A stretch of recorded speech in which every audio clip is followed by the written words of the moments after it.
Architectural Magazine says that Victor is ranked among the country's greatest urban designers and architects. And I will also tell you he is a tremendous teacher and educator, and the way he can articulate his disciple of urban design is, he even educated me. So Victor is my hero for a lot of reasons, but one is he just opened my eyes to how a piece of property can be transformed. And this was a piece of property, some called it suburban sprawl, but since we have held it through the great economic pause, it is now the largest urban infill site in the Raleigh market. So it's a great piece of property, and we are beginning to execute that plan. And we do hope that Victor will list it as among his most accomplished designs when we do finally get it built, which we're starting this year. You can look in your program and you can see that all of Victor's accomplishments, and I could read them to you, the past national chair of Congress for New Urbanism and all those things. But there's one thing that I'll tell you about Victor. He is just, he's one of the most quotable people I know, and he has just finished co-authoring a book that, by the way, I ordered mine today from Amazon, and it's available December 31st. It's titled Street Design, The Secret to Great Cities and Towns. The foreword in it is also written by Prince Charles, which I found interesting. Victor knows a lot of people. And one of the the book explains through more than 150 case studies and from around the world, and this has to be a Victor quote, why some streets are not merely routes to someplace else, but the great addresses to which other routes lead. Let me read that once more. I didn't do that well. Why some streets are not merely routes to someplace else, but the great addresses to which other routes lead. And that is truly what Victor does design. Victor's also an accomplished triathlete. He's an Ironman. He's finished 3 Ironman competitions while he's been traveling around the world doing over 100 charrettes and compiling his information for this book. That's another reason he's my hero. He also commutes by bicycle to work every day. So not only does he design streets, he lives by those streets. So I guess in the last 10 years, Victor has probably run over and biked over 30,000 miles of streets. So he knows them well, and he can tell you what's good about them and what's bad about them. So please help me welcome my great friend Victor Dover. Thank you, Caroline. Oh, you're quite welcome.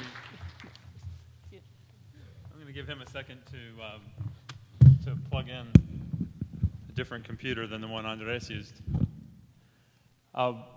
My buddy John Massingale and I went on a little journey together. We thought it would be quick and easy because we were going to write about something we thought we fully understood. We're going to write about street design. Okay, well, we know that. We'll just knock that out. And 3.5 years later, we'd traveled all over the place, and we took 18,000 pictures and made a bunch of drawings and measurements and questioned everything we thought we knew. And we went to 20 of our colleagues, including Andres, and asked them to describe their favorite streets, and why. And the whole process was one really eye-opening. At first, we went into complete confusion because we thought we had understood the subject. We were just going to knock it out. And as it turned out, we had to rethink the subject. And times are changing, as Andres described a lot. And that makes us look at the world of street designs through different lenses. Eventually, we concluded that we were more or less right to begin with, but there were all sorts of details that we had lost. And when we went back with our cameras to the places that we knew as students or we had traveled before, and we went back now to measure them and so on, we found many of them had been degraded in the current era, that even the great streets were being overwhelmed with traffic. At the same time, the citizens who used them were asking for them to be a different kind of place. So there was a quiet revolution going on, and that changed the content of the work. It really starts with the understanding that the design of cities begins with the design of streets. It's the first act you do. You're Captain John Smith, and you land at Jamestown, and you start. You make a little stockade, and the very next thing you do is build a street so that you can access the land. You start to put a pattern on the land to get you across it and get into it, and you start making addresses. Invariably, when you draw that line, it connects 2 points, but it also creates addresses on either side. And I start with a picture of the Appian Way because remembering that all the things that were accomplished in Rome and remembering the long decline and fall of the Roman Empire is a story that begins with streets. The book is a tip of the iceberg, but I'm going to show you a little bit about it. I'll tell you a little secret. A year ago, John Wiley & Son said, publication date November 15th. And Booz said, perfect. You can launch your book at my Smart Growth Summit. So here we are. I'll get to show it for the first time. So I'm a little excited about it. And so I hope you find it useful. We were provoked partly by a sense of a great societal decline, a colossal failure on the part of society to deliver streets that are worthy of our civilization. Because we look around and we see these places and that really are just merely the routes to someplace else, and said we have to be able to do better than that. We were provoked by the sense that as a result of our misunderstanding about public space and streets in particular, that we were also finding our society changing rapidly in decline. This is an interesting little thing that happens when you poll people about whether their parents walked to school, or whether they walked to school, or their kids and grandkids walked to school. So this is just over the course of 3 generations. Did your parents walk to school? Did you walk to school? Did the kids in your family walk to school? Phenomenal change. And not all, of course, attributable to streets. At the same time, there's a little bit of a revolt going on, and it's a very attractive revolt, full of smiling people who are happy for some reason. They like being outside. Amazing. Kind of a reasserting, a species reasserting itself. We have this instinctive ability or desire to make great streets.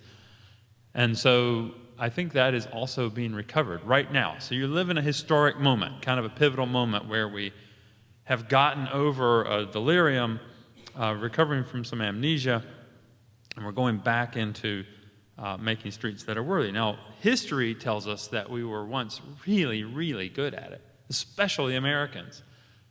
That's one of John Nolan's designs in Myers Park in North Carolina.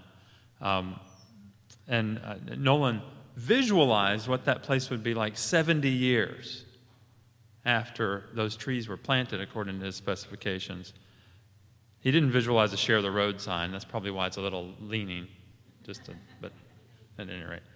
And so it also is interesting the variety that great species of ours, it was once really good at this, produced. We have ways of making streets at the heart of the metropolis and at Times Square, and we have ways of making streets in the small town and the remote rural village. And they have a lot of things in common, which we try to boil down into in the book. The most important one is that those are streets where people want to be. That sounds pretty basic, right? Streets where people actually choose to be, as opposed to just putting up with as a kind of utilitarian thing like plumbing or what have you. And we discovered a lot of things about those streets when we went back and measured them and asked people questions about them. One, of course, is wholeness. You know, when I talk about street design, I'm not talking about curbs and gutters necessarily, or lampposts or street trees. I'm talking about the entire ensemble, from building face to building face. The architecture is part of it. It's one act. Andres, I'll disagree with something you said last night. I think all development, I'm going to say this again, all development is a public-private partnership. Because in essence, the public is ultimately going to be responsible for the public space between these buildings, and the private investors are going to make those things that finish the picture, that form the spatial enclosure of the street space. So even at the simplest level where we're making streets and then we're maintaining streets as in our public lives, and we're building things along those streets to live out our private lives, that is in essence a public-private partnership. Now, the streets where people want to be are a little oversubscribed. The scarcity of those produces a little bit of a paradox in the book. We discovered, of course, that the ones we wanted to photograph were all often very expensive because scarcity drives prices up, and so they're a little oversubscribed. And we then went out of our way to make the point that communities of modest income, people, households and businesses that are modest can also have fine streets, that this isn't meant to be something purely for the rich folks who go to Nantucket here. That's Nantucket. It's also meant to be for everybody. The only reason that the prices run up so high is because we are so stingy about how often we produce great streets. And we got out of the habit of doing it. So one little subversive purpose of the book is to equip elected officials and city managers and planning directors and developers and advocates with something they can go knock on the doors of the transpocracy with and say, hey, if they can do it, like this example we find in the book, why can't we do it? Now, it's places where people want to be, or not. Actually, it's kind of amazing that given that you all had the same gut reaction to that picture, that we made so much of the continent look like that over the last 50 years. And we actually were really pretty good at that wholeness thing, about getting architecture in sync with public space making in a way that would allow for growth and change to make things better rather than worse over time. That's a confidence we have to rekindle. It's a hallmark of smart growth thinking that we should live more compactly. I love that euphemism. We should live more densely, okay? And we should live with mixed uses, and we should live with multimodal transportation options, and all that is true, of course. And people will not do it unless we make places that they want to be. It's the design in the end, not the technicality of whether there's a bus or a streetcar in that place, or the technicality of whether you've striped off space just for the cyclists to use as specialists in cycling, or whether you've got a certain number of dwelling units per acre or a certain intensity. It's also how those pieces all come together into place that'll determine whether people want it or not. Basically, if we want people to go back outside, we have to make an outside that's appealing to them. You get that? And if we want folks to help us in this business of preserving a lot of wilderness and farmland, or being efficient about the delivery of municipal services, or getting any of these other benefits like high value that comes from living more compactly, we've got to make the compact places very appealing to them. They've got to get something extra out of it. And part of that is in their streets. Now, I don't mean to suggest that it's only street design, because it's not. And it's not only architectural design or even neighborhood planning. It's also about location, and it's about mixed use, and it's about density. Location is, in fact, incredibly powerful, probably more powerful than all of those other factors combined at determining the length of your trips, how many vehicle miles traveled per year, translating into how much emissions, how much fossil fuel, et cetera, et cetera. But the street design is a really, really powerful ingredient. It's almost like it has a veto power over whether we will be in that place or not. I find there are a couple things that are interesting about looking at St. Charles Avenue. One, of course, is that it's such a dignified place to wait for the streetcar. With that beautiful street tree canopy, you feel like you're in a green cathedral in that street. And you can wait for the streetcar without it diminishing the quality of your life at all. That's very different from the plexiglass bubbles on the side of the highway that we have in the Miami bus system. We're working on that. The other thing that's interesting about the picture is that little rut that runs down the middle between the tracks. Do you see those worn places in the grass between the trees that are not quite on the tracks? Do you know what that is? Runners. Exactly. There's something about the way they made that street that also makes it the place to be for people who are trying to live a healthy, active lifestyle, which is something I'll get to in a minute. And we were good at making streets historically. We also, in big streets, for example, and small streets, we've also done it in recent times. This is a relatively new development. This is called New Point. It's in Ladies Island outside Beaufort, South Carolina. This is the first street they built, and it was radical for its time because it's narrow from curb to curb, and it has a slightly rough surface on the asphalt. And they didn't cut down all the trees, and because those oak trees are very tolerant, and they built houses that are very Beaufort-like there, 2 years after they installed this, they started referring to it as the historic district of the neighborhood, and that's a true story. So we see a few things in these streets when we looked around at them. One of them is that it's not complicated at all. Wholeness you can accomplish without making it complicated. There are simple things. Line things up and keep it simple. Simplicity is in all of the designs we found. That's Turl Street in Oxford. Simplicity is there in the grand examples. Some of them are designed to be impressive and to set this kind of message out, not just to convey people, but to send a symbolism up into your field of vision that says there are orderly workings in the nation state, so on. So how is it that we end up so often producing streets that don't seem so worthy, even when they carry less traffic? And I don't want you to get thinking for a second that I'm advocating only formal solutions. In fact, there's a tremendous number of streets we found to be our favorites as we were sorting many examples that were the quirkiest ones. I mean, a little organic in their shape or form, very segmental series of experiences laid end to end rather than one big perfect one, like the Avenue Foch in the previous picture. This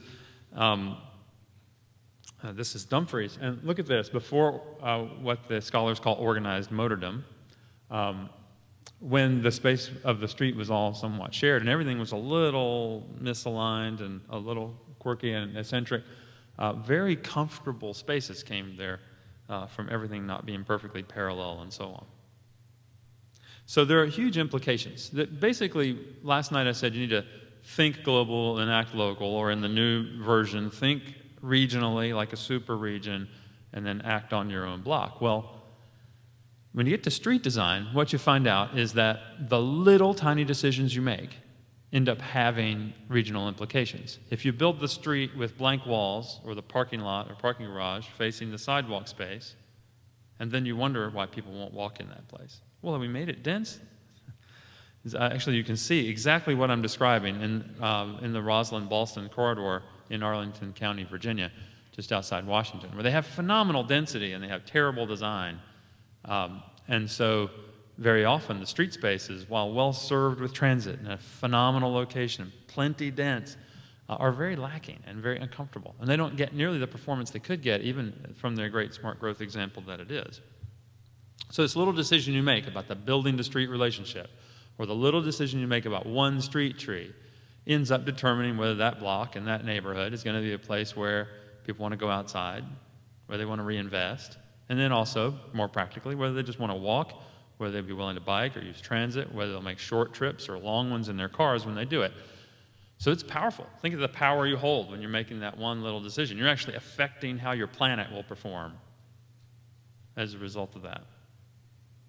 Now, some of this is about environmental implications, like preserving all that wilderness, but there are also some very personal implications, and there's so many different ways that it plays out. I'm not going to mention them all, but I'll mention a couple of them. One is public health, and the other is your money. A tiny little increment and increase in speed, for example, greatly increases the mayhem. Most of you have heard that before, but here's a diagram that makes it vivid.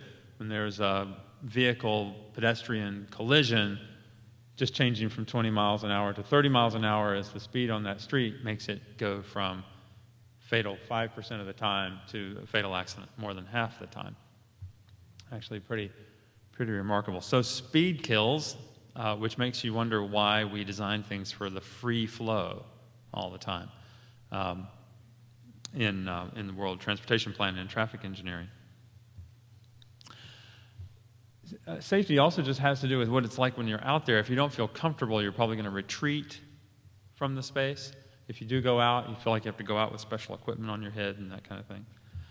Now, naturally occurring and more mature multimodal designs end up accomplishing all that stuff without seeming forced.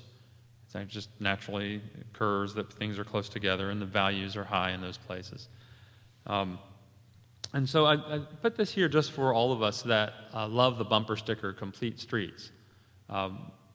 Probably if I asked for a poll, 90% of you would raise your hands as being members of the Complete Streets movement. Good. It's one of the greatest bumper stickers in the history of urban planning. Complete Streets. This is good as smart growth. Who would be against that? But in the name of Complete Streets, some interesting and kind of perverse things are happening, where we are taking the design language of the traffic engineers from the highway big, bold stripes and bright colors and signs and reflectors and ugly white plastic sticks. And these things are in a visual riot all over the roads with an attempt to sort of make something very visible. We're for bikes, too. That's in Long Beach, California. It's First Avenue in New York. And in some ways, these should be hailed as revolutionary success stories. And we, in the book, we praise the street fixers like Jeanette Sadik Khan in New York as heroes. And then we also criticize the Complete Streets movement, saying, don't we need something a little bit more like completer streets? Because even after you do all that stuff and you make the stripes bolder and wider and so on, and you've set aside a little bit more space for users other than cars, doesn't it still feel like auto space? This is an interesting problem I think we're going to be confronting as we mature the Complete Streets movement. All the ugly white plastic sticks and all the little things that are done for our safety in order to encourage us, and strong and fearless people like Carolyn Martin on her bike, to go out there and ride around or walk around, are still sending a message that this is car space and you are allowed to use part of it, but don't get in the way, so on. And it's interesting, the avant-garde has even hijacked this language. There was a competition in New York recently for the so-called 21st century street. And this was the winner, and I hate it. To be candid, here what they're doing is they're taking that language of all the stripes and the irregularities and bizarreness of the street that forgot keep it simple, forgot line things up, and making it the art of the street.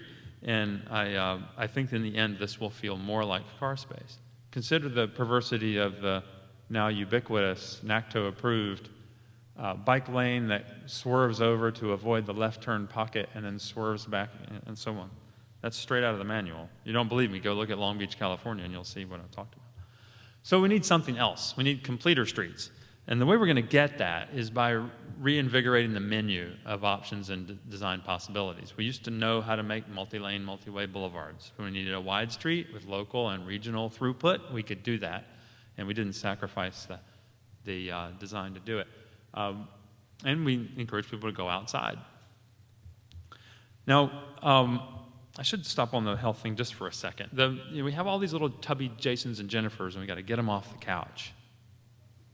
And you got to get them to go outside, right, and to move around and live those healthy, active lifestyles. But you're not going to get them to do it if the street space is a terrible place to be. They just will not go. And so we look at places that manage to nurture life outdoors and life in public space, which has a seemingly endless variety of third places besides home and work, like Melbourne, and this is the way they do it. They actually make a city that's so good you can nurture your young in it, which is kind of amazing. Now, on the money, Joe Minicosi, an old schoolmate of mine and one of Liz and Andres' students, was thinking about this, and he started adding up the numbers and began to discover a huge disconnect between the land use policy decisions that people were making and where the money actually was for local government. When he added up all the numbers, what he found was that tiny pieces of land on the great streets in the real towns were outperforming, sometimes by hundreds of times to one, the simple, single-use, one-story buildings poking out of parking lots model out at the edge of town or in the county. So here's the simple fact. If you get good property values, and you get that because you're operating as regulators in many cases, doing the one thing you have control of, which is determining what people are allowed to do on their land. You're going to get those good property values, and that's going to translate at the same time into having the money you need in ad valorem tax revenues to make things go. Not that government makes things go by itself, but do you want a Parks and Recreation Department? Do you want a fire department and a police department? Do you want schools and so on? Well, you're going to have strong tax base, and it won't all come from the other things we do to collect revenues. Most of it will come from property taxes. So the decisions we make about how to regulate actually add up to a lot of stuff. That doesn't mean that everything has to be elaborate. Some places can be modest. And so I'll give you my top 5 list for what we do to make walkable, livable streets. Just one by one. First, they do have an enclosure. They have a sense of space that's formed like a three-dimensional public room, walls and a floor, that comes out from a proportional relationship. The height of the things on the sides that define the space, like the buildings and the trees, versus the width between them. When it gets too wide, you don't get a very strong placemaking. When it gets relatively narrow, property values go up, and people like being in those places more comfortable. It's just a physiognomy thing. This is well documented. In fact, Andres wrote a very great piece about it in the 1990s. You can get that. It's on every architect's desk. We also get that orderliness or space making not just from buildings but from trees. Now, part of it is how we make the place comfortable. And spaces are comfortable if they're climate adapted. So it tends to mean in most of the Sun Belt, for example, that they have to be shaded. How amazing, therefore, that it is such a fight to get a street tree close, anywhere close to a road space where a car will drive, against all sorts of objections in the engineering manuals and public works bad habits. So safety is one of the things that flows after comfort. First, you got to be comfortable you're not going to get run over if you're out in the space. You also need to be comfortable that someone's going to hear you or see you if you call for help, or a safe place is one that has natural surveillance. It's the kind of place that somebody will think twice about committing a crime in because they think there might be someone watching or listening or looking over that space. Next is connected. This is a really misunderstood one. And by the way, I got attacked not too long ago for designing what the reporter who lives in Manhattan called islands of walkability in our traditional neighborhoods or retrofitting sites or what have you. Well, of course, yes, better islands of walkability than no walkability at all. We have to start somewhere, but he didn't quite get that. But the truth is, connectedness is really crucial for these street scenes. You have to go somewhere if you want people to be comfortable doing it. And main streets especially, they lie along the natural paths between origins and destinations, not always something that's done very well. And then, in addition to connectedness, there's making it beautiful and memorable. My argument is that the places that have all of those other features will naturally come about them. They'll become the places that people go back to habitually. But the interesting and beautiful part is not extra. It is not something we add on at the end after all the other decisions are made. In fact, our demanding species says we have to have that. So the radical proposition in the book is, if it's not beautiful, it's not a complete street. Amazing how important street trees are. Henry Arnold says it's 50% of urban design. I think he's probably right. That, by the way, is the most beautiful parking lot in the world. We discovered when we measured it that the Avenue Diana has nearly 400 parking spaces per block, from building face to building face, corner to corner. Amazing, right? The most beautiful parking lot in the world isn't a parking lot. It's a street with street trees and places to line things up.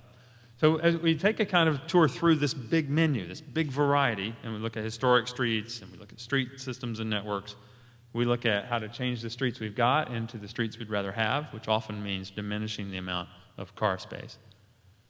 And my favorite thing is the before and after picture. Imagining how we take the places we know and translate them into the places we should have instead.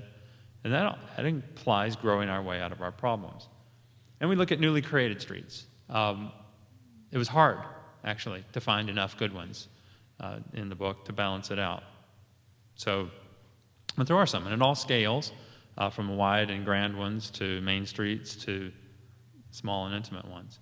As we go along, what we produce in there are dimensions, diagrams and photographs. There are a lot of documented cases. That's the Avenue Diana I talked about before. And so we put cross sections and photographs of the way it really looks. We show the wide streets like the grand avenues and boulevards and parkways. We show the main streets like that one in Galena, Illinois. We show the residential streets. And then we start going into the specialty streets, like the intimate mid-block passages and the side streets and the leafy elm streets and the pedestrian-only streets and the step streets and so on. But those are all in there. This argument for a bigger menu is backed up with maps and cross-sections. We did this for the subversive reason that you should take it with you when you go to a charrette, or take it with you when you go argue with the public works director on why you should be able to have a great street too. Now, this was a reaction to the fact that the menu, the default menu in transportation planning, is really pretty limited. Manuals seem like they only have about 3 ideas of kinds of streets: the local, the collector, and the arterial. Well, to that we could add the freeway. This beautiful diagram, by the way, of the most dysfunctional way you could possibly design a city is from the cover of the Wisconsin DOT manual. And it looks just like what we went out and implemented all over the country in an attempt to keep that free flow going. Walter Kulash used to joke that he would say, "We traffic engineers don't mind if you use our streets. We just wish you wouldn't turn on and off of them all the time." It isn't, that limited menu doesn't mean it's our way or the highway. It means it's our one highway or our other highway. Those are your only choices. And there's another way that this is limited as well. This menu is limited by context. There are 2 kinds of places. Theoretically, reflecting this false tension that's set up between mobility and access. The 2 kinds of places are rural, by which they mean suburban, and urbanized, by which they mean suburban. And that's why you try to make an urban street, and it gets hammered into the suburban template. So we analyze that kind of stuff. I'll just challenge you to take a look at this if you're willing to do a little techie, nerdy deep dive on it. Just experimentally, and at Rick Hall's urging, we recently put up a little petition urging that functional classification system should be revised. We should have not just suburban or rural and urbanized, but we should have rural, truly rural, suburban, and compact walkable urban.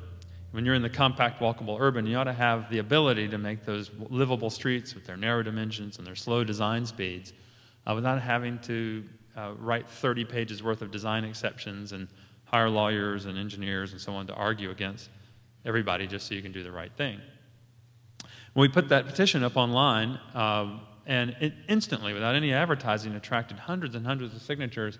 I don't know how many it's up to now, but when I last checked it was close to 1,500. So we hit some sort of nerve a lot among people like yourselves who are interested in this kind of thing. You can Google that. Just Google functional classifications. Anyway, the final challenge is once we're really good at it, and if we recover our ability to make great streets, we can make the world better than it ever was. We can actually have the best cities yet over the next century. Wouldn't that be worth it? Thank you very much.